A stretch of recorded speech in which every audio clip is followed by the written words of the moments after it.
time in a month and a half. Welcome back to a victory edition of the Purple Rain podcast.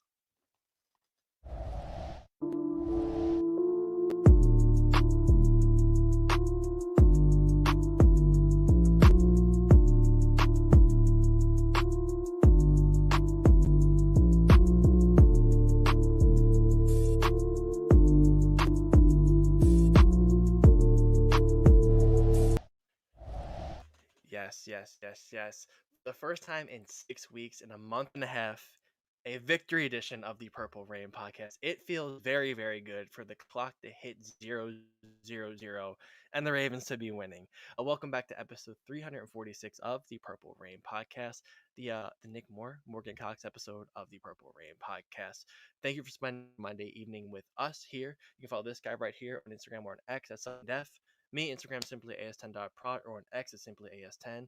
And follow us there for some great insight, I should say. But fast show you this something. I will be remiss with a guest backstage. So should I give you the honor to give an introduction? Yeah, I'll go ahead and I'll do the honors here, Alex. We have a returning guest on this episode of the show. Very, very special guest. We always love having him on. Me personally, I love the content that he's consistently putting out, not only on the YouTube spaces, but on the Twitter spaces. He holds it down very, very well. You guys already know who I'm talking about. You can see it in the title. None other than our guy, Locked On Ravens host, Kevin Oestreicher. Kevin, what's up? What's going on, guys? I mean, it doesn't even feel real that we can talk about this team as a Victory Monday type of deal. I mean, it's been a while. I mean, simply, you said it. It's been too long. And I think there were a lot of positive trends that hopefully they can continue with heading into these next couple of games because, man, every game is a playoff game from here on out. They got to win a lot of them to get back on track. Yeah, absolutely, man. We're here to talk about all that. We're here to break down, okay, what looked good? What did we like yesterday against the Bears? What still needs improvement? All that good stuff. But before we do, we're live right now. We're live right now, so we got to bring up who's here in the live chat. But listen, for those guys who are not watching live right now, shout out to you. Hello, first and foremost. Put hashtag replay gang down below in the comments section. And please let us know how you're feeling about this Ravens team. Give us your level of confidence right now. What did you like? What did you dislike? Any question, comments, concerns you might have from here. I think we lost Simply for a quick second there. He's probably getting back in here. But while we do that, while he does that, let's go ahead and bring up who's here in the live chat. First, we got a super chat donation. This one's coming from DWAS. Appreciate you, DWAS, dropping the 2-piece in the chat, making it rain here on this episode of the Purple Rain podcast. DWAS says, "I'll be in Miami Thursday night." Okay, I like that. Let's go. You, along with, I think Coach Evans is going to that game. I believe Engraven Videos is going into that game as well. They're both Florida guys, so of course they're going to go. But yeah, the flock should be in full effect. The flock should be in full effect on Thursday night. I personally cannot wait. I mean, listen, man, we're only 3 days at this point removed from seeing that game, and I cannot wait, man. So make sure you stay locked into the Purple Rain Podcast YouTube channel because we will be giving you daily Ravens content here and especially covering that Thursday night game. Of course, we're still going to have our preview episodes. So if you enjoy the content you're listening to now, make sure you hit that subscribe button as well. And by the way, Locked On Ravens, please subscribe to Locked On Ravens. Oh my gosh, the link is in the description. If you have not already, go over to the Locked On Ravens YouTube channel. Again, the link is in this very description on this video. Click on that, hit subscribe. They're putting out daily Ravens content over there, and it is absolutely amazing. Trust me, I listen to the Squad Show. I listen to you, Kadri, and Sam. I listen to all that stuff. You know, That's awesome, it's therapeutic. man. Yeah, absolutely. We try. Q's good for about one wild rant, a show. On the post-game episode yesterday, Sam was drinking. Because Q's very much into health and performance, and he was drinking a sugary drink. and Q, for about 5 minutes, was like, "You shouldn't be drinking that." And then he expects me to follow it up. And I said, "I can't follow that up. What do you expect me to say?" So certainly an adventure over there, definitely. Yeah, he really let him have it on that one. I know exactly what you're talking about. I was listening to that this morning, and he was like, "Yeah, I mean, and you were gonna give it to kids, and you're a bad influence." He was a whole bunch of stuff. So yeah, man, I really enjoy what you guys have going on over there. Again, make sure you guys go ahead and check out their channel as well. I guess Alex having a little bit of technical difficulties while he's figuring that out. Let's go ahead and keep going through. He's here live right now. Mod K-Dog in the chat says, "Smash that damn like button. It's free and it helps out a ton." I know that's right, K-Dog. We appreciate you for coming through. I see King Blaze in the chat as well, giving a shout out to you, Kevin, and also my guy Zeke Hokage is in the house as well. What's going on, Zeke? JMI is in here, says this is dope. Yes, it is. We got a lot of good stuff to get into for you guys today. So let me see. Khalil is in the house, says, "Gang, Slicer in here. We got Lisa Ann in the house as well. Appreciate all of you guys. D-Wiz, one of our members here at the Purple Rain Podcast YouTube channel. Shout out to all of our members here at PRP, part of the official Rain Gang family. Ravens Flock 5752 says, what's up, y'all? What's going on, Ravens Flock? I see Ashley in the chat. Rain Gang shout outs in the chat. Man, you guys are in full effect tonight. We appreciate all of you guys for coming through. Make sure you still sound off in the comments as you're getting in here. But let's go ahead and kick off some of this Ravens talk. Again, Alex is still working his way back in here, but I want to come to Kevin first on this one because I haven't gotten really, I only really get to see Kevin on the Twitter streets. You know what I mean? So it's not all that often I get to talk to him one-on-one on the show. So we're going to start with this, Kevin. Yesterday, of course, Ravens defeated the Bears 30-16.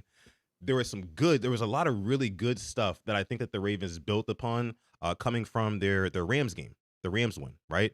And I also, especially like defensively, things like that. And I also think that with getting Lamar Jackson back potentially, right, and we're going to get into that a little bit later on down the line, the level of confidence in this team right now should be, and an emphasis on should, because it's kind of like there's a spectrum, right, for Ravens fans, like on how confident you are, right? Some people are still kind of doom and gloom today. Some people are on top of the world, and the Super Bowl run is back on fully. So, Kevin, after you saw what you saw yesterday, the Ravens taking care of business against the Browns, not the Browns, but the Bears at home.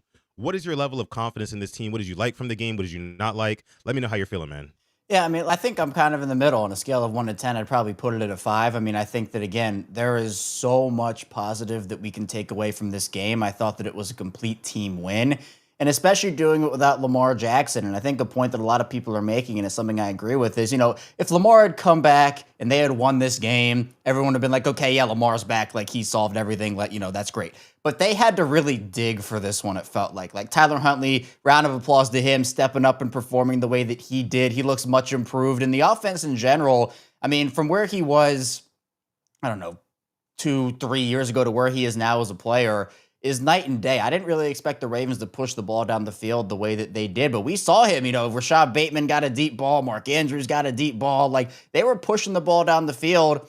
And the big thing was they protected the football. And in fact, they themselves won the turnover battle against the defense that led the league in turnovers coming into this game. So again, I think that Tyler Huntley saved their season in the sense that it's not over. If they had lost this game, you drop to 1-6, that's a really tough spot to come back from. But the job of a backup quarterback, especially when your starter is out, but not for the season. So Lamar, obviously the hope, and we'll talk about it more, I'm sure, is that he'll come back for this Miami game, hopefully. The hope is that backup quarterback can keep your season afloat while that guy is out, but then can come back to a competitive situation. Cooper Rush didn't do that for the Ravens over his 2 weeks. They didn't look competitive. It felt like they weren't even in a lot of those games. And, with that Rams game, I know the argument is, man, if Tyler Huntley had played for that entire game, they might have walked out of there with a win in week 6. So I liked what I saw there. Obviously, Lamar, you plug him back in, a lot of that changes. And, the offense obviously gets a lot more production back. But I liked Zay Flowers has been the target share guy for them this season. I mean, he's been the dominant player there, but we saw clutch plays from Bateman, from Andrews, DeAndre Hopkins, obviously, to essentially seal the game. But I can't say enough defensively about the pressures that we saw and the blitzes that we saw. Everything felt so much more timed up, and it just made more sense. And that's something that Zach Orr said earlier in the week. It was, hey, we really worked on this during the bye. We figured a lot of this out, and we really want to implement it. And I saw people saying like, okay, yeah, what are you doing with that for the whole season? You haven't been good at it. Well, the bye week provides an opportunity for you to reset both physically and mentally and figure out some things. And I thought that we saw them getting Caleb Williams' head, multiple intentional groundings, and the game was honestly pretty even. I mean, both teams had 9 drives. Both teams averaged 6 yards per play. The Ravens held the ball for 30 more seconds than the Bears did in this game. I mean, it was 30-30 to 29-30. But where the Ravens won this game was because the Bears had 11 penalties compared to the Ravens 6. The Ravens won the turnover battle. And that sequence of Jordan Stout pitting the Bears at their own 4-yard line, to Nate Wiggins having the interception, to Charlie Colder scoring the touchdown, that to me is the encapsulation of how big of a team win this was, where I think you saw when you plug Lamar back into what we saw, which was much more confident. It felt like they were having fun again. It was so brutal to me to watch this team for the last month just feel like they were dejected and weren't having fun, and everyone just felt like they were kind of on the sidelines with their head in their hands, or every pan from the TV angle was to an injured Raven or a dejected Raven. They were celebrating, they were fired up for this game. You could tell that they had their swagger back, and that's how they have to play for the remainder of these games here. Yeah, and you bring up a really good point. By the way, over 230 people watching live right now. Shout out to you guys. Appreciate you guys for coming through. This is the Purple Rain Podcast YouTube channel. We've got our guest on, Kevin Ostreicher. He's already smoking the mic. So let's go ahead and continue here. So look, I really like what you said about that sequence of defense, special teams, and offense all happening in rapid succession right there, and that really kind of encapsulating the Ravens W. It was a full team win. I thought that this Ravens team, and the reason why I'm so encouraged on this Monday evening, is that they looked exactly how a Ravens team is supposed to look without their starter quarterback, right? That is what's been so frustrating to me, at least, guys. For the past couple of weeks, without Lamar Jackson and watching Cooper Rush be at the helm of this offense, the team didn't even look competitive. Again, as we all know, you guys all know the magic number, 6.5. That was the amount of points that was being scored or averaged with Cooper Rush starting at quarterback. So, I think that in some spots yesterday, I wrote this in my notes during the game. I said that, I think that the Ravens are kicking a little bit too many field goals, right?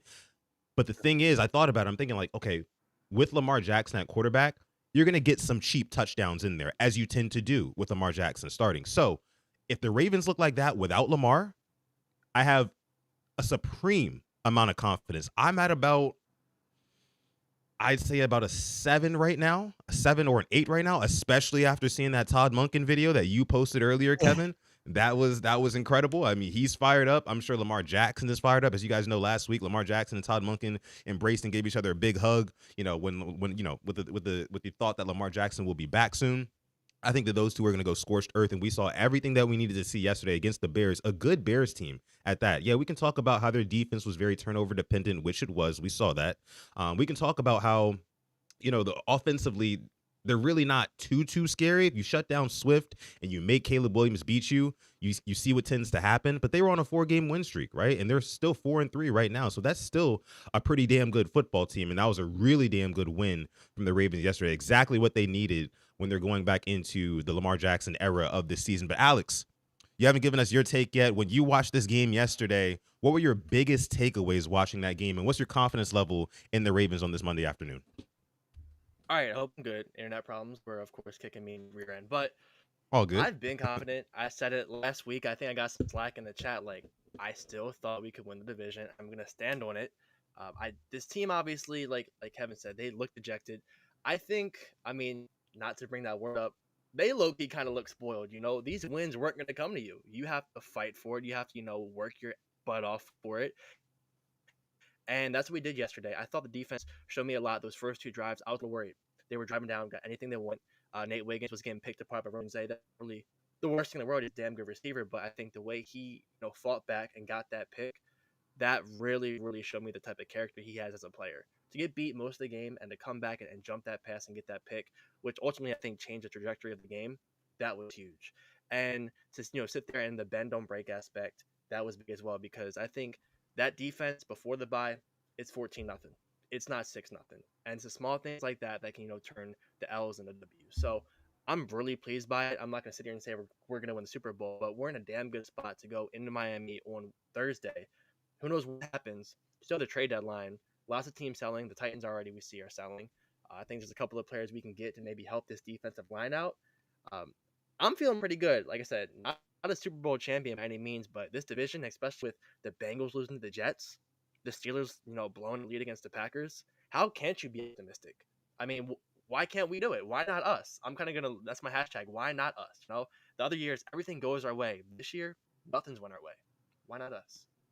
That's a good point, Alex. It's certainly a different story, right, to the season already. A very, very different story than what we could probably have compared it to in previous seasons, right? And I think I mentioned this on one of the episodes of the show last week. I said that, all off season or the past couple of off seasons, Ravens fans have kind of been in this mindset of like, hey, look, we don't care about the regular season, right? It doesn't matter. We know we're going to be good. We know we're going to make the playoffs. It's all about what you do in January.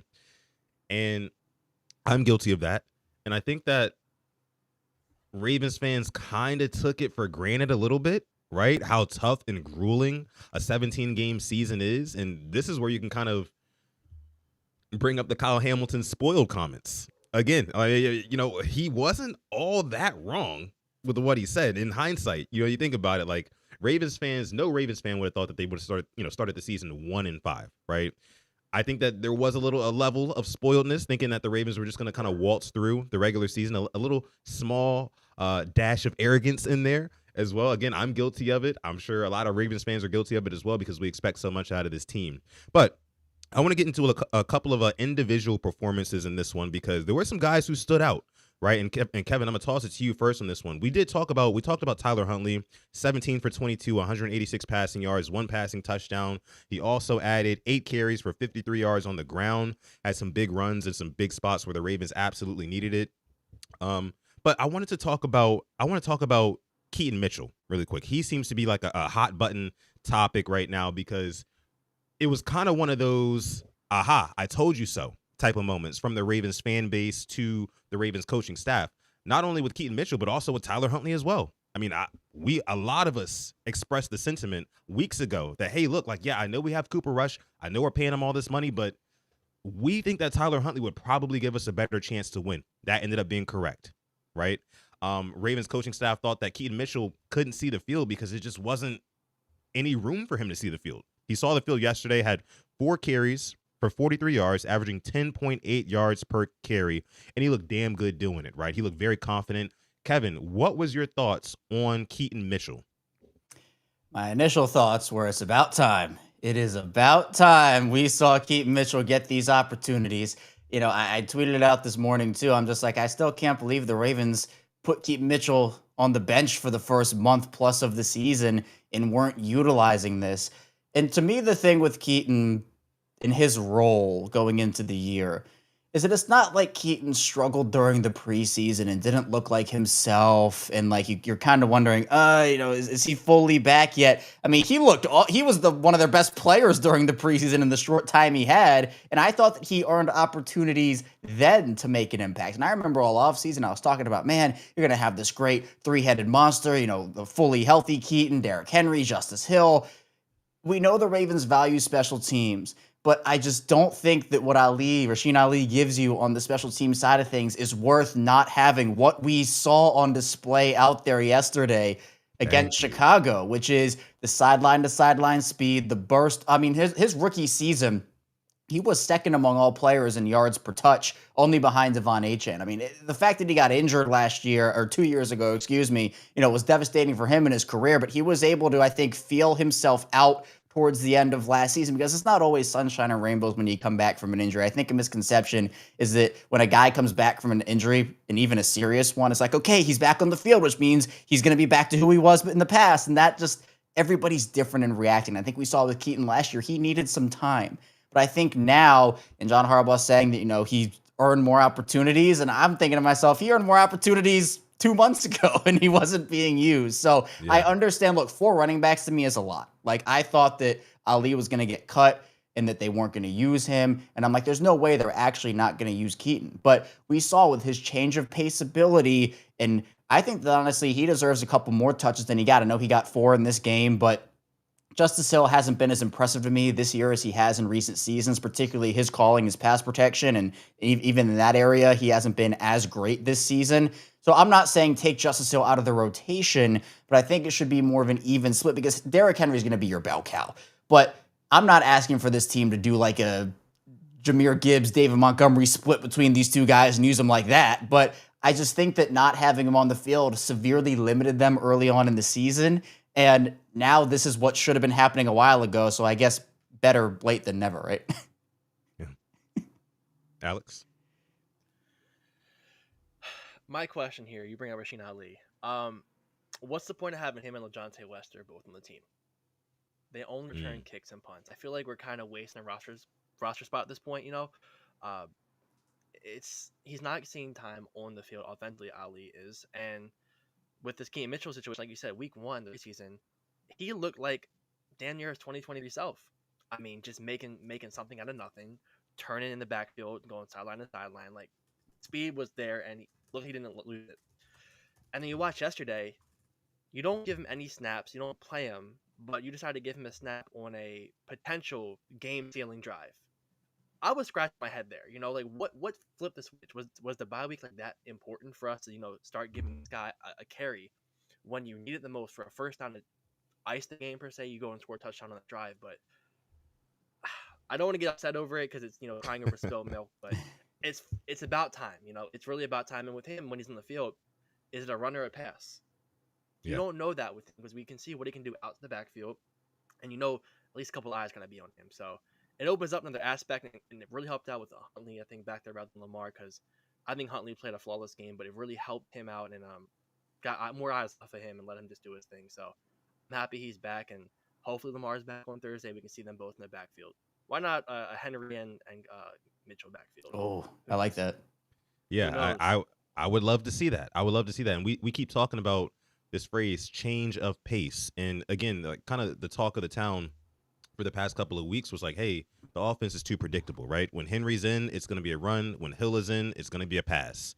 But when Keaton Mitchell is in, he's still under the radar enough to where teams just don't really know what's going to happen when he's on the field, right? Like, I'm sure defensive coordinators, they watch film all weekend, and of course they know who number 34 is, right? But when you're in that game, just the mental kind of, I guess, like blockage that's lifted off of you when Derrick Henry's not in that backfield, and then all of a sudden you're like, okay, is number 34 going to get the ball? If not, cool, I'm ready to defend the pass.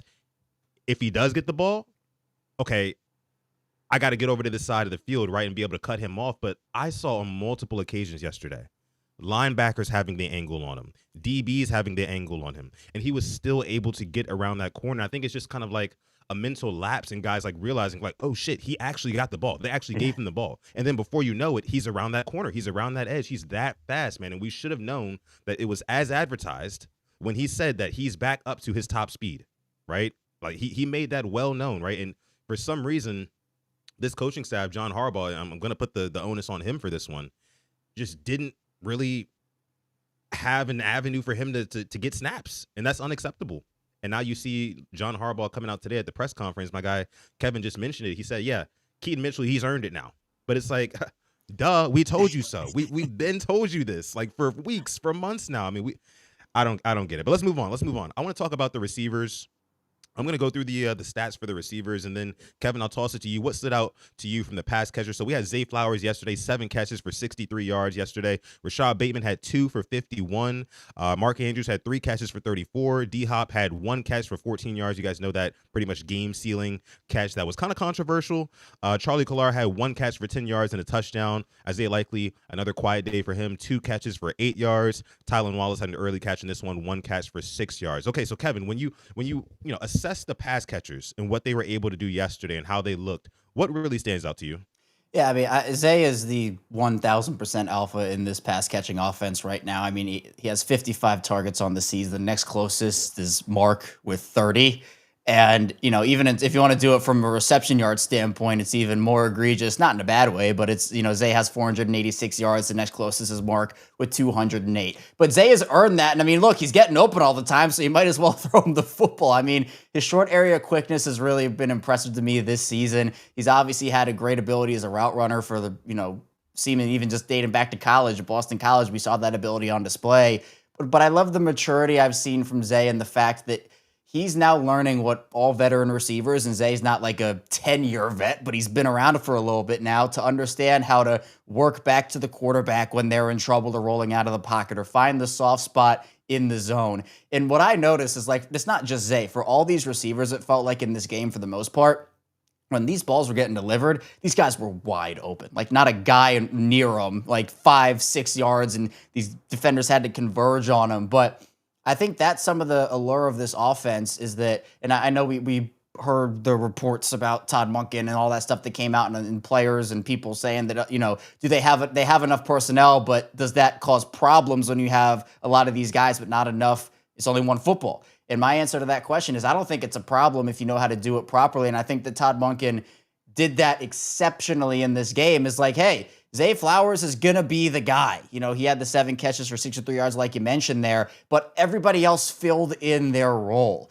And so I think for Baltimore, everybody looks at a number 1 receiver, I feel like, and this is just a full NFL thing. And, you know, you see people talking about a number 1 receiver has to be built like A.J. Brown or DK Metcalf. Like that's the build of a wide receiver 1. Those are my favorite. I'm not gonna lie. But I'll tell you what, for me, Zay Flowers is a number 1. He's a wide receiver 1. The Ravens are going to have to make a tough decision as to whether they want to pay him or not. In my opinion, they should, but they haven't done that historically. So it's going to be a little bit of a different conversation for them. But in my opinion, Zay is the guy that I saw yesterday. And again, everybody had good moments, but I think for Zay, he has completely taken over this passing offense. And I think while other guys, like I don't think likely is going to be just this 2 catch for 8 yard guy the entire season. But I think that Zay is a guy that is going to continue to be the bell cow of the passing offense, and rightfully so. I like that. Alex, let me toss it to you with this, since we just talked about Zay Flowers for a bit. How do you feel about him going east to west and whatnot? Because I know you guys saw the play yesterday where he's right at the first down line, and he just hops back. He takes a full hop back. I'm like, bro, what is it? The cha-cha slide? Like, what are we doing? He just took a full step back, just unprovoked, when all you had to do was fall forward and get the first down. But I think he just loves to he avoids contact so much, and it kind of reminds me of the Hollywood Brown days a little bit, which is why I was kind of confused when the Ravens went for a smaller archetype of receiver. I thought that they would have tried to be, I don't want to say done with that, but they would try to go for like a more big body, a guy who, you know, late December, January, cold weather games, you're going to be able to rely on him to do some DK Metcalf type stuff, to do some AJ Brown type stuff, because that's what you know wins football games in those colder months. But Alex, what did you think about Zay Flowers and all the dancing around and, you know, the other receivers too? Yeah, what happened to the video from like the summer when he said he would stop? I need to know. Like, he said he was gonna stop doing it. You know, he's gonna run forward. That was a lie. I was lied again to by this Ravens team, but it definitely is frustrating. But it's good to have a guy that we developed. You know, if he gets 1,000 yards this year, I think it's more impressive than last year. I really do. If you get 1,000 yards with your quarterback going down with a backup quarterback, and if we were to make the playoffs, we have one of them now.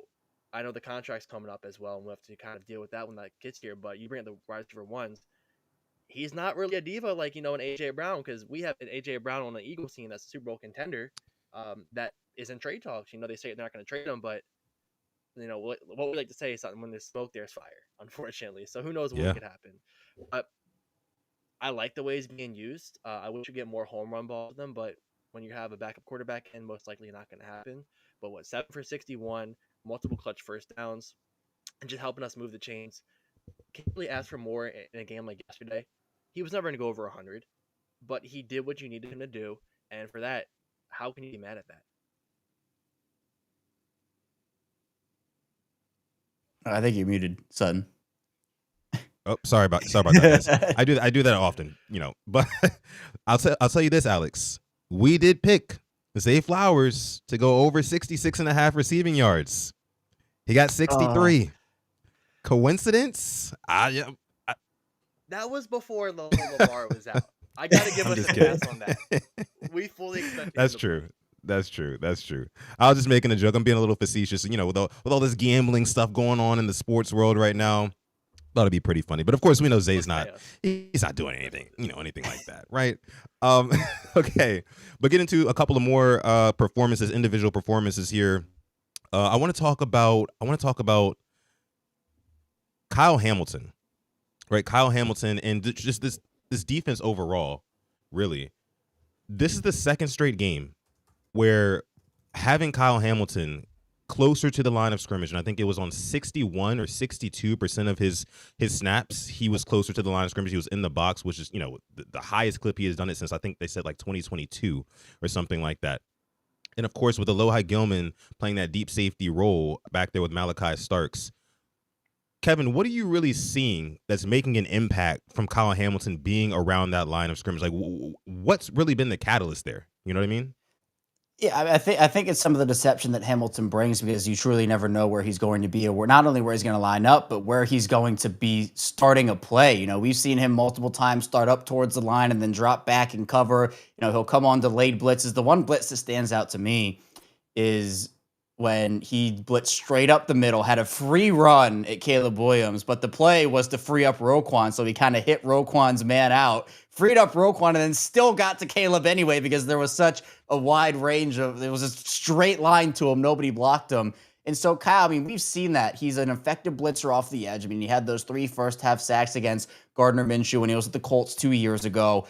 But freeing him up was always what should have happened in the first place. And I get it, right? They moved him back last season.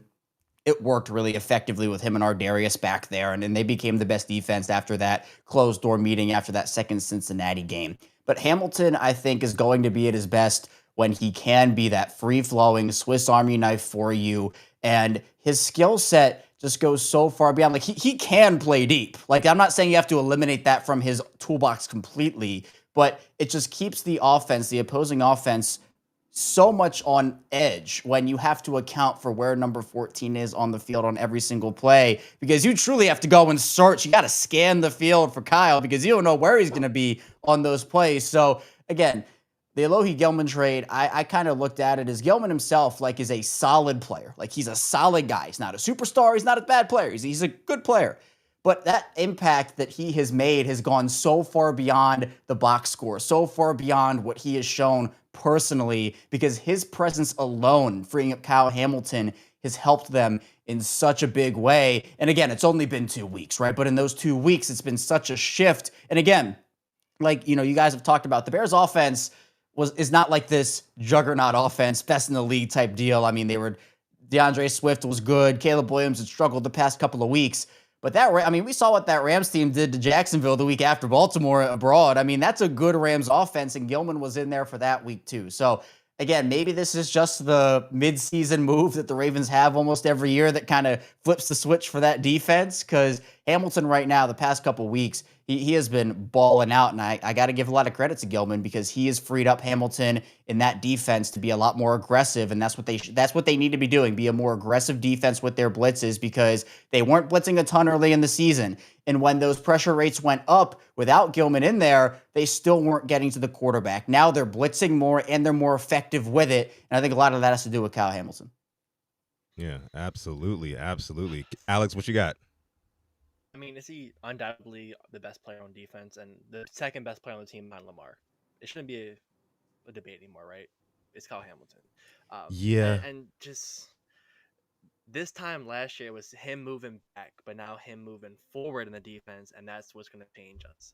It's weird how the NFL works, man. Because this time last year, he moved deep, everything changed. But doesn't that, like, okay, guys, think about this. Like, if a defensive player could win the most valuable player award, I think it would have to be a Kyle Hamilton based off of what we're just talking about right now. You know what I mean? Like, for the defense to go from literally worse, like 0 to hero. I mean, and I can't say that they're necessarily hero yet. I need to see a couple more games go by and see how the defense performs. But based off of what we saw last year, the defense ranked dead last, right? Finished first in a lot of different categories because of what Kyle Hamilton moving from, from the box to that deep safety role did. And now this year, coming in from deep and moving closer to the box, and the defense making like just a total 180. That is value right there. It's value that's very, very tangible, and you can see it every time on the field. You talked about the pressures that were manufactured by Kyle Hamilton. I want to put this on record by saying Kyle Hamilton should have had 2 sacks yesterday. He should have had 2 sacks yesterday. He didn't get those sacks because Caleb Williams, I guess it was kind of like one of those, what do you call, like a frustration Madden QB throw. I mean, you're getting constant pressure in your face. So it's just like, I'm going to hit the R3 button. I'm going to throw it away, right? It just don't care. And like, I'm watching it on the broadcast. I'm like, wait a minute.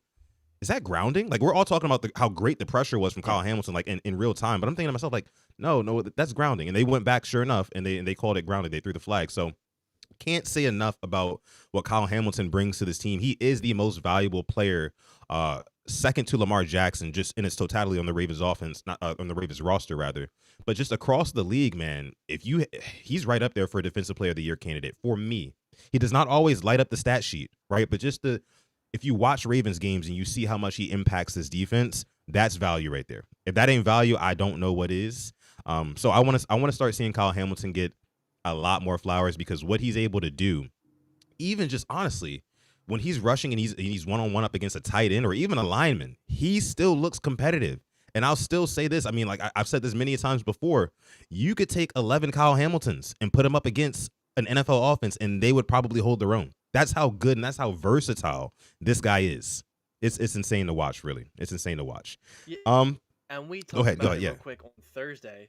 Okay. If you had any amount of money, if somebody gave you like $100, what Ravens player is going to get a sack? Who do we both say? Who did? Oh yeah, we did say Hamilton. We did say Hamilton. Yep, that's right. Yeah, that's right. That's not good either. Yeah. Speaking of sacks, let's just stay here really quick since we're talking about defense. Mike Green got his very first sack of his NFL career. It came at a very, very crucial moment, right? That first Bears drive was, honestly, I was very, very concerned because let's just talk about the first quarter in general. The first quarter ended with the Bears winning in time of possession over the Ravens, 12 minutes to 2 minutes. And like my guy Kevin said, the game ended with the Ravens winning time of possession by only 30 seconds. So it really goes to show you like how that game like really got flipped on its head as my light just like brightens out of nowhere. Anyway, but no, Mike Green got that first big sack. I was actually watching it. Funny enough, it was that third down, and I'm watching the broadcast, and I'm like, okay, somebody please get some pressure. And I saw Mike Green off the edge on the bottom of our screens, and I was just looking at Mike Green the entire rep. I was like, Mike Green, please. And I watched that cross chop and him get to the quarterback like that and trip up Caleb Williams. It was absolutely glorious to watch. And I thought that was going to give him some confidence going forward to maybe get another sack or get some more pressures. And he did. He didn't get any more sacks, but he did get another pressure that forced the ball out of Caleb Williams' hands. So what did you think? And honestly, since Kevin, we haven't talked since before the season started. What is your assessment on Mike Green? Yeah, I mean, that move is what everybody has been waiting to see. I mean, you're right. It was a beautiful cross-chop move, really key. And because, again, with the Ravens, their whole mantra on defense is bend, don't break.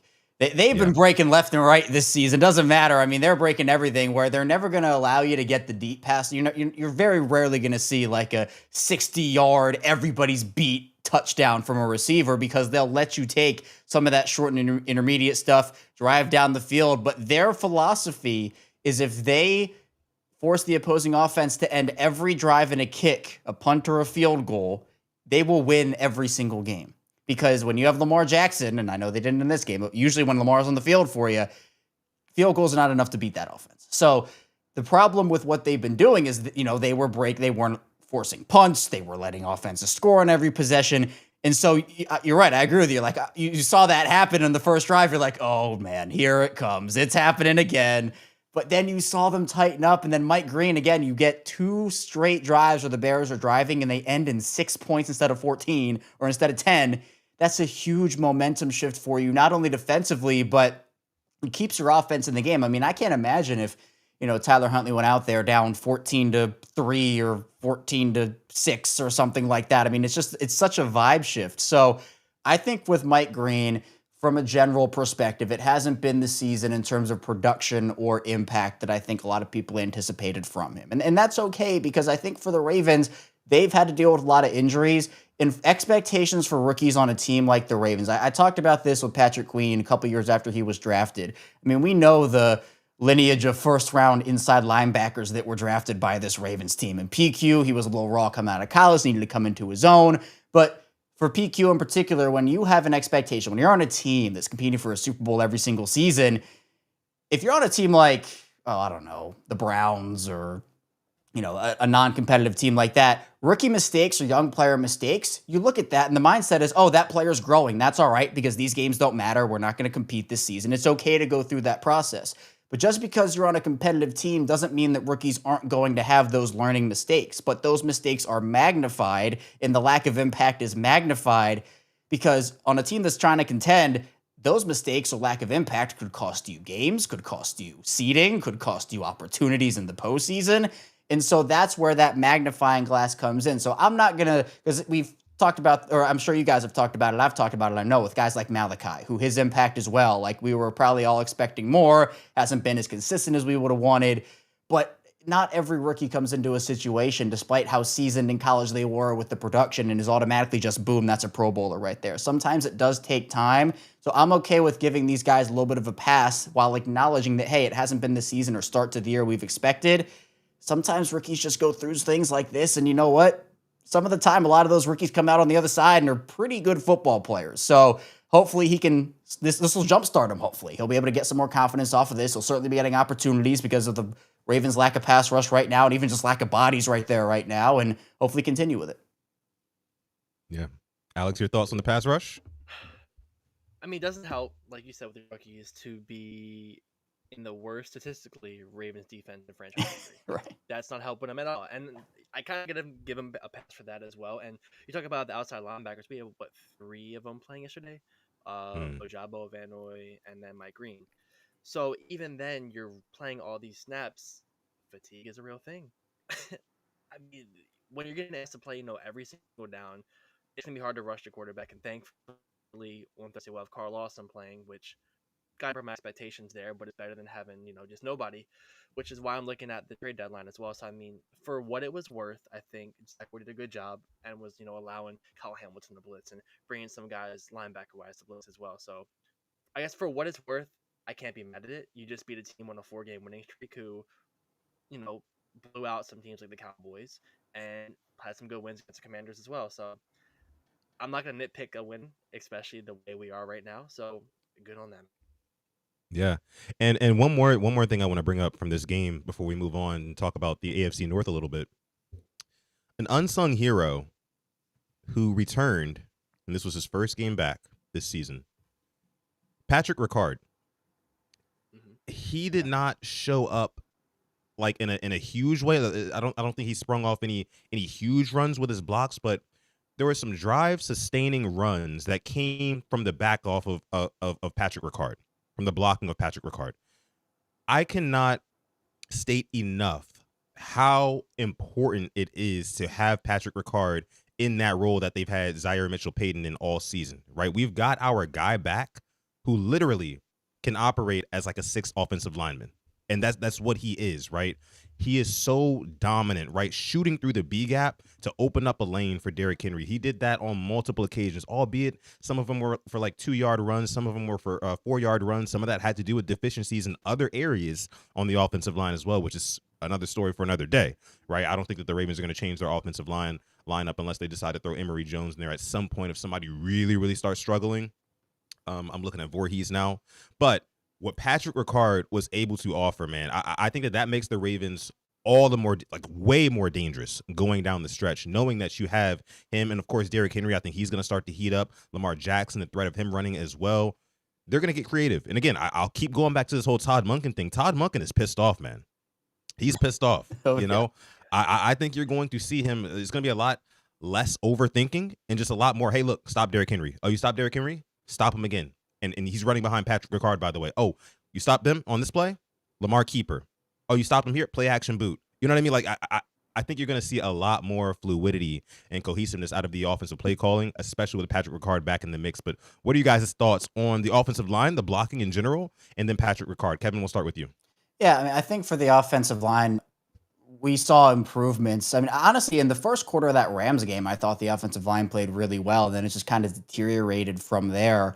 But I think the problem with the offensive line right now is this has to, unless you mentioned it, Sutton, like unless Emory Jones is coming in there, they want to give Corey Bullock a shot. I never think Ben Cleveland is ever going to play for this team because of John Harbaugh's doghouse. Still don't know why he's back, but I guess they wanted to bring him back. I think for me, the way that the guard position was handled in the offseason, this is their group.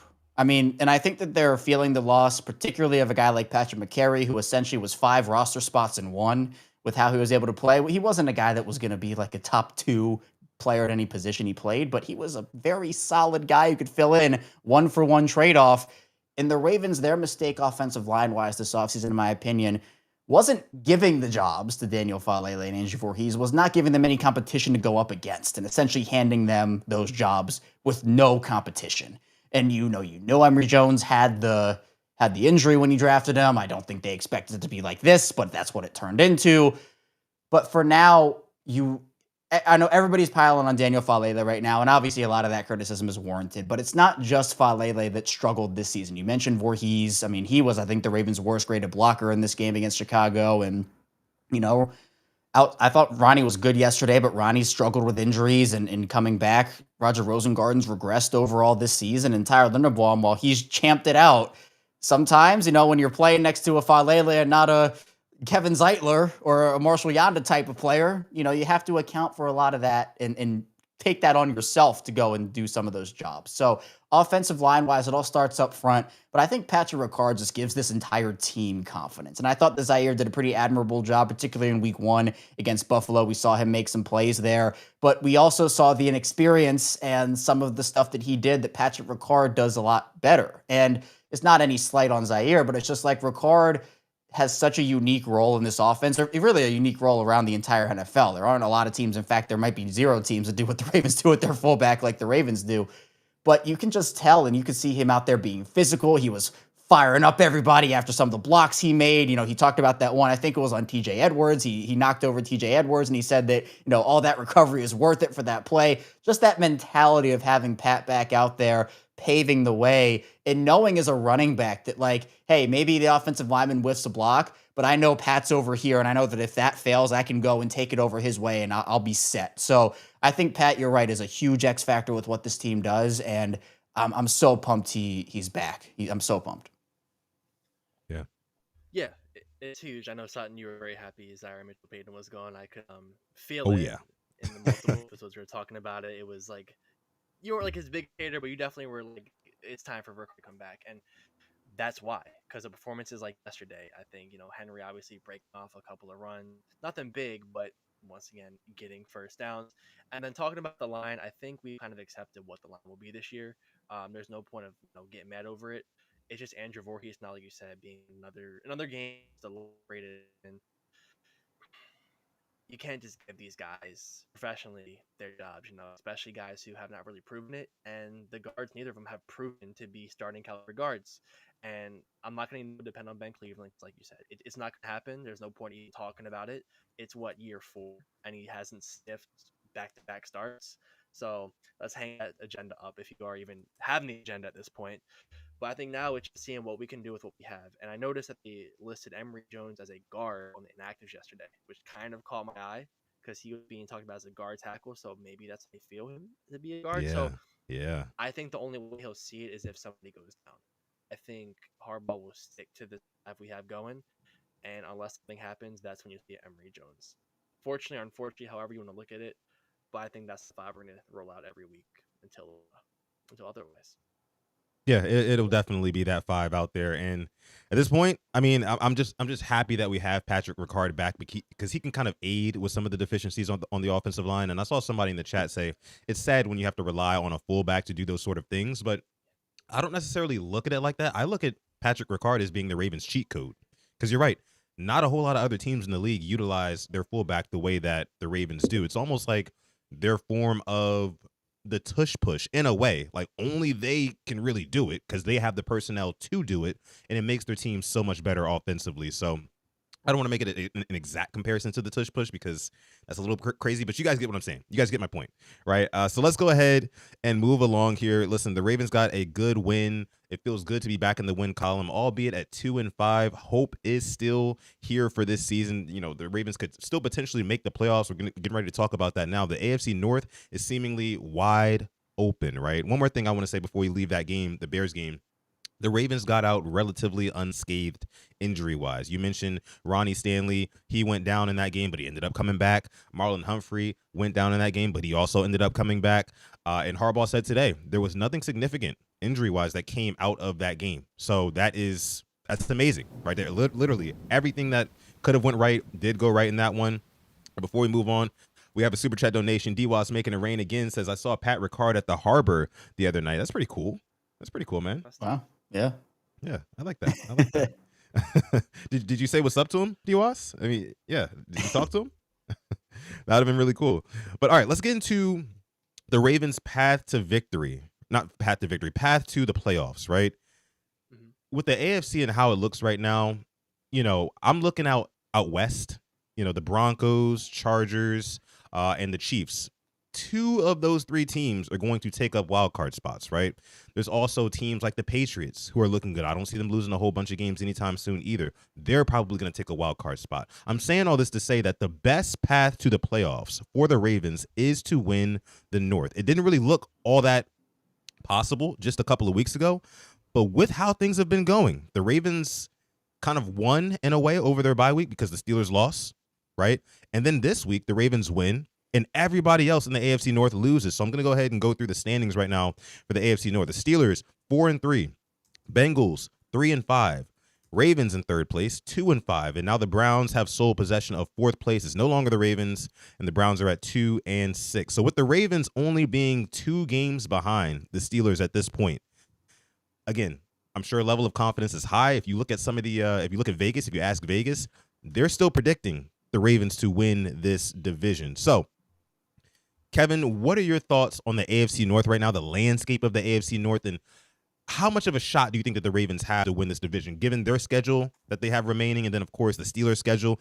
What are you thinking about the AFC North right now, man? Yeah, I was just about to bring up that Steelers schedule because they have a pretty tough path here. And again, we know that the Steelers always have their hot start to the season, and then, whether Chase Claypool tweets losing, never heard of her, or something else happens, they always end up falling off, and then you got your 9-8 or 10-7 season. So that could be what we're seeing right now. And look, they had the game against Joe Flacco and the Bengals, which they lost on Thursday night. Obviously, the Packers game last night. Then you have to play the Colts, and the Colts are the hottest team in football right now. I mean, that team is unreal. Then you have to play the Chargers on Sunday night. Got to play the Bengals again. So, if you could get swept by them, then it's Chicago, Buffalo, and then the Ravens. That's going to be a Ravens home game. And then it's Dolphins, Lions, Browns, and Ravens for the Steelers again. That's the home game that ends the season for Pittsburgh. So that's a tough stretch. And for the Ravens, I don't think play a team with a winning record again until December, if I'm not mistaken. So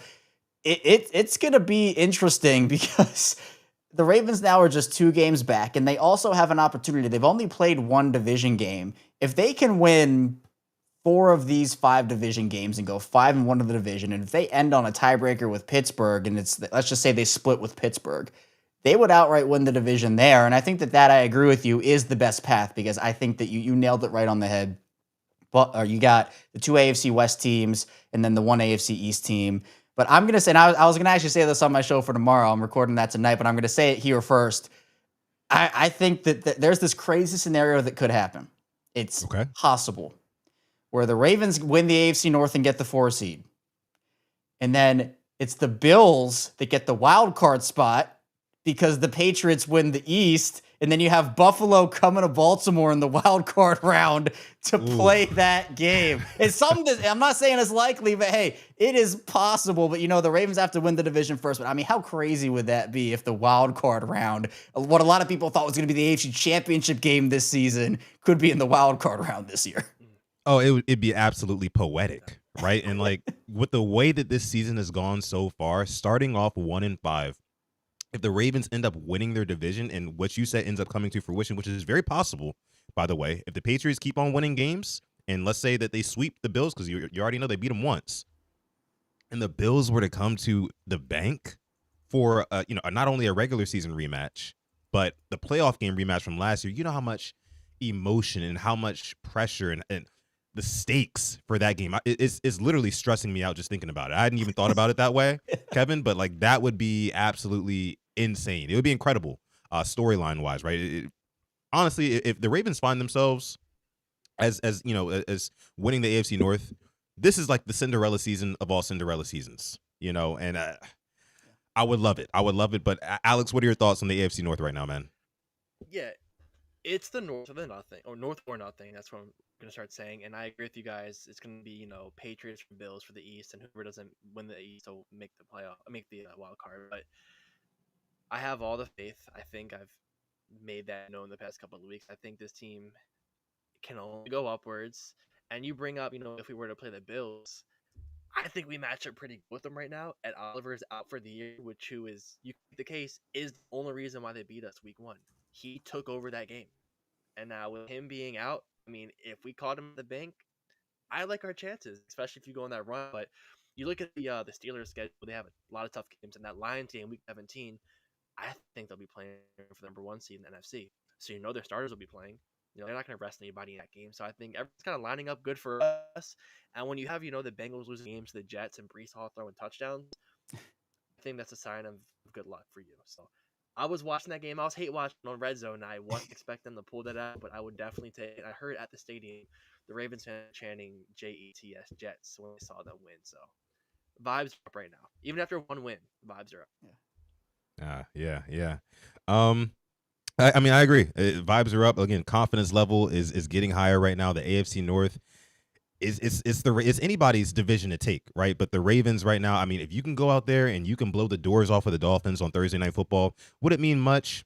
No, because it's the Dolphins, right? But it would mean a lot for this Ravens team to know that you came off of a game with Tyler Huntley and you won in very convincing fashion, right? And then you follow that up with a big emphatic victory on national television over the Dolphins, who just came off of a good win yesterday over the Falcons. And with Lamar Jackson back, if he looks good if he looks good, hey, man, I think the sky's the limit for this team. Because, again, the next 5, relatively easy. What is it? The Dolphins, and then you've got the Vikings after that. And, by the way, the Vikings, Carson Wentz has been shut down for the season due to a shoulder, so it's going to be J.J. McCarthy for that one. Actually, I saw Kevin saying, hey, look, we'll trade Cooper Rush to the Vikings. What were your thoughts on that? What was that all about? Man, I'll tell you, look, I'd said Justin Jefferson, come on down. Cooper Rush, you need a quarterback, I'm saying. But, I mean, legitimately, if the Ravens were able to trade Cooper Rush for anything right now, it'd be a massive win. I mean, he signed him to a 2-year contract. It clearly wasn't the right decision. I have no problem with the Ravens spending money on a backup quarterback. I think that's honestly what they should do. But the problem was the system and scheme fit was poor from the start, and we saw that. So if they're able to move off of his money, I believe so. If they were to cut him at the end of this season, heading into the offseason, they'd only save about $500,000, which at this point, I guess, is a win. But you'd have about $2-ish million in dead cap on your books. So if you could trade Cooper Rush, even if it's just for a conditional 7th, you don't even need anything back just to get that money off of your books. It's clear that Cooper doesn't have a future in Baltimore. It kind of is what it is there. So, I'll settle for a 7th and not Justin Jefferson, but it could make sense. I mean, the Vikings system is different than what Baltimore's is, and I think that Cooper is still a fine quarterback, just not the right one for the Ravens. So that was my thought process with that one. I mean, I would love it. I would love to see it. If Eric DeCosta was able to make that happen, then hey, look, man, all props to him. But, I mean, like I was saying again, I mean, you got the Vikings, and I think you have the Jets, and then you have the Browns and the Bengals. Like, those are all very winnable games. I think the last 5 games on the schedule, when you have the, I want to say Steelers, and then you have the Patriots, and then you have the Packers in there, and then the Bengals again, that could be a little bit more tricky, right? That could be a little bit more tricky. But my hope is by then the Ravens have finally found their stride, right? The defense is flying high. Lamar Jackson, the offense is doing the same. So we'll see. But let's go ahead and move on to this final topic of the show. So today, John Harbaugh came out at a presser, and this was literally as of like 2 hours ago from when we started recording this. He said a couple of things. As we all know, there was the scandal that happened over the weekend. We covered it here on PRP, and everybody else covered it as well because it was a huge story how Lamar Jackson was wrongly listed as a full participant in Friday's practice, only for them to change that designation 24 hours later to limited, and then also say, oh, by the way, he's going to be out for the game. So today, John Harbaugh took the podium, and of course, he was asked the question about whether or not Lamar Jackson is going to be available for this Dolphins game. So let's go ahead really quick and take a listen to what what John Harbaugh had to say about Lamar.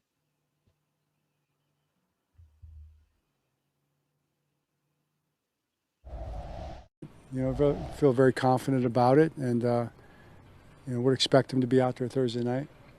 Coach, going back. I feel very confident. Feel very. So, I mean, Alex, what?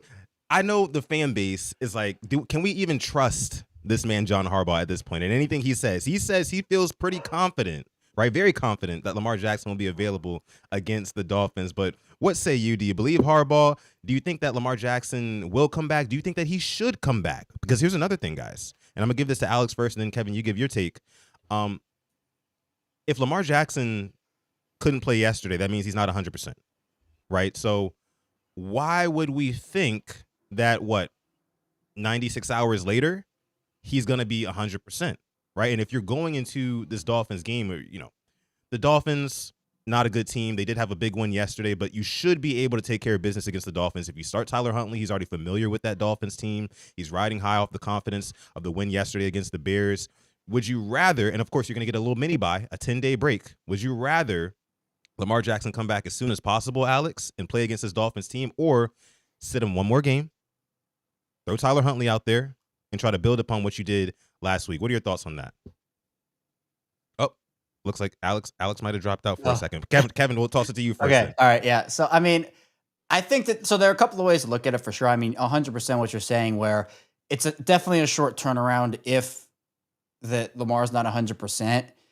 You don't want to risk Lamar making whatever this is worse. Now, the way that I'm choosing, and maybe this is just, hope on my parts, but the way that I'm choosing to look at it is hopefully that whether it was Lamar, the Ravens, or whoever, that decision was made to not play against the Bears, to not have him have to go through the rigors of playing 2 games in 4 days. And they're saying, all right, we're just going to hold you out of this Bears game, or, Lamar is not going to play in this Bears game, just out of the abundance of caution that he'll be able to be like fully back instead of just like one fully back against the Bears. So that's what I choose to believe. I'm hoping that's the case. But I think the bigger question, all the scandal stuff and, injury practice reports aside, is where's the communication level between the organization and the player right now? Because again, if Lamar doesn't feel comfortable playing in a game because he's injured, that's fine to me. I don't want Lamar to push himself. It's totally up to him whether he feels healthy enough to play or not.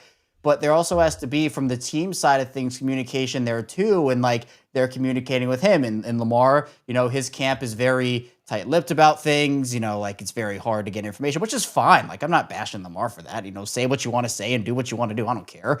But it has to be a matter of like, the communication level between team and player has to be at a certain place. And it feels like this is not the first time we've had a situation where it's very unclear whether Lamar Jackson is going to play or not, or when he's going to come back, to the point where the last time this happened, John Harbaugh explicitly said he was going to come back, and then he never did. And then Lamar had to go on Twitter and essentially say, hey, this is really what happened, which is just a bad look for the organization because you're saying stuff that clearly wasn't the case. So regardless of if it's a team decision or a player decision, it should be some level of both. You have to listen to the player, and the team has to have the resources available to help that player. Because again, if it doesn't matter if the team feels like you're ready to play, if the player doesn't feel ready, the player's not ready. So at the end of the day, I think that hopefully this was just a Lamar or team, hopefully both decision to say we're going to hold him out against the Bears out of precaution to make sure he doesn't have to go through the trials of playing 2 games in 4 days and having that be on him just after coming back from a hamstring injury. Yeah, no, I definitely agree there. Alex, what are your thoughts on the whole Lamar Jackson, I-word status? Do you think that he should come back? Do you believe Harbaugh? What are you thinking, man? I don't want to say I believe Harbaugh, but I think he will play on Thursday. I want to say I don't think it would have been smart, playing 2 games in 4 days, coming off of that hamstrings, soft tissue, like one bad hit and it can re-aggravate, and then there really is your season. Unfortunately, you aren't going in there with Tyler Huntley winning every game. But outside of that, no, I think he will play, and I definitely think there is a disconnect between player and team. But I put that on the higher ups, man. Like you got to kind of talk to your guys, find out what they're feeling, how they're feeling, and just the disconnect. It's not a good look, and I'm used to the Ravens being that team. Possibly losing a draft pick, possibly getting fined over something stupid as limited or full practice. I thought we knew better. I thought we were a better franchise than that and less drama. But I think he'll play Thursday. I fully expect him out there. But if he doesn't, he'll definitely be back the next game, right? I mean, there's 10 days off. He'd have to be back. Yeah. Right? Yeah. Right? Exactly. Right? Or, it's one of those things with Lamar right now. And we just don't know the severity of, that hamstring. And we all thought, a bunch of Ravens content creators, ourselves included, we were up here under the assumption that Lamar Jackson was going to play against the Chicago Bears team after, John Harbaugh had said things like, yeah, we're going to be getting our quarterback back, Then he slowly started to kind of like be less and less sure about that, which was kind of suspicious. We should have seen the writing on the wall right then and there.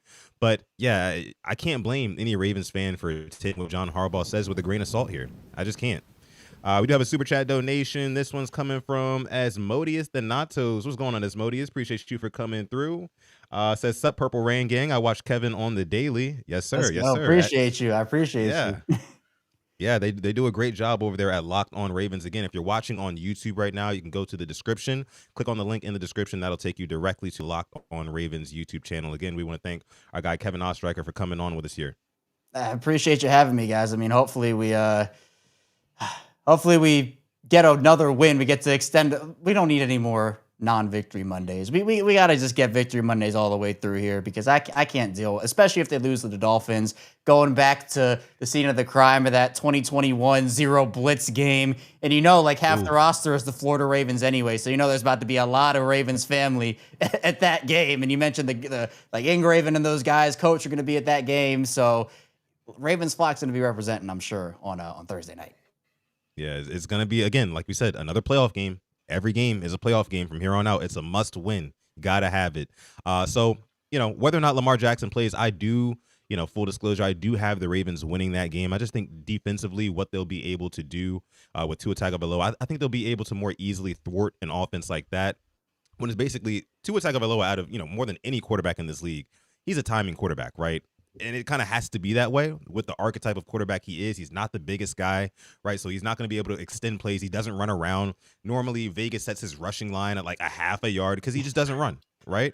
So, clog those passing lanes, confuse Tua, throw some of those disguised cover 2 and cover 3 looks out there like we saw against the Bears. And I think that they should be just fine shutting down that offense. But we're going to go ahead and wrap this episode of the show. I want to give Kevin one last chance to kind of give his final statement or sentiment on this Ravens team. Like, what do they need to really, really do? Like, maybe something that we've been missing, we haven't really talked about, something that's been kind of stewing in your brain, Kevin, right? What does this Ravens team really need to do to actually put together a run? Because this is only one game. This is only the very start of it. What do you think the Ravens need to do to get back on track fully? Yeah, I go back to something Kyle Hamilton said last week, and it was essentially about, when I'm paraphrasing, but when someone's in a corner, that person's going to fight and claw and punch their way out of that corner. The Ravens are backed up in a corner right now. They can't afford to lose a lot of games, can't afford to make many mistakes. And so essentially what you have to do when you're in a situation like that is you got to go all out. And that's what we're going to hopefully have to see this team do week in and week out because they have to get themselves out of that corner. Just because they won this game against Chicago, great start. Like they needed this win. It was a great game, but you're not out of that corner just because you won one game. You need to continue that momentum, continue to have that mentality. We heard Kyle talk about it. Roquan talked about it post-game. A lot of the players and even coaches did too. But it has to be a joint team effort like we saw against the Bears. I can't say enough good things about how offensively, defensively, and special teams-wise, this team just seemed united at the hip, even coaching-wise. I mean, look, I've criticized John Harbaugh, Todd Monken, and Zach Orr a lot this season, but I'll give all three of them their flowers for how they had this team prepared on Sunday against the Bears. So you just got to continue that momentum, and you have an opportunity with your schedule opening up to really make a run at a division that is some people were saying this division was going to have 3 playoff teams this season. I might have been one of them, but I'm not going to say if I was or not because I was wrong. So, we're going to have probably one team this year from that division making the postseason. And if the Ravens want an opportunity like we talked about, they're going to have to win a lot of their games and win that division to have a shot to make a run in the postseason. Yeah, totally agree. Alex, any last words you got? Why not us? All I got to say. Wait, say it again. Say it again. I didn't hear it. Oh, why not us? Why not us? Why not us? Hashtag why not us? Hashtag North or nothing. Right, guys. That's where we're at right now. Kevin hit the nail on the head. I mean, when you back a dog into a corner, it's there is no flight. You got to fight. You have to fight back, and that's what we saw from this Ravens team yesterday. Just kind of like a desire to win, a want to. Right. We've been talking about that all season long. Right, and they could have very well easily just capitulated the game yesterday after that first quarter with the defense being on the field for 12 minutes out of 15 in the first quarter. Like that was just ridiculous. I thought we were headed towards another one of those games where the fight is taken out of this team early, but something snapped, with that something switched with that Mike Green sack, right? And it kind of turned things around. That might have been the moment where the Ravens team kind of woke up and said, oh, okay, look, we are the Ravens, right? We got to get back to our identity defensively, offensively, special teams, and they totally did that yesterday. So hopefully they can build upon it. Again, you got to go 1-0 every week for the rest of the season. That's basically what it comes down to. So hashtag North or nothing, hashtag why not us. Again, we want to thank our guy Kevin for coming on to this episode 346 of the Purple Rain podcast. Again, always doing an amazing job putting out Ravens content daily. This man works very, very hard. And trust me, we know because we also put out Ravens content. Yep. We know how tough Yep. it is to do this stuff all the time. And he's quite literally doing it all the time over on Locked On Ravens with Samuel Njoku coming through the show. And then Kadri Ismail as well, former Super Bowl champion.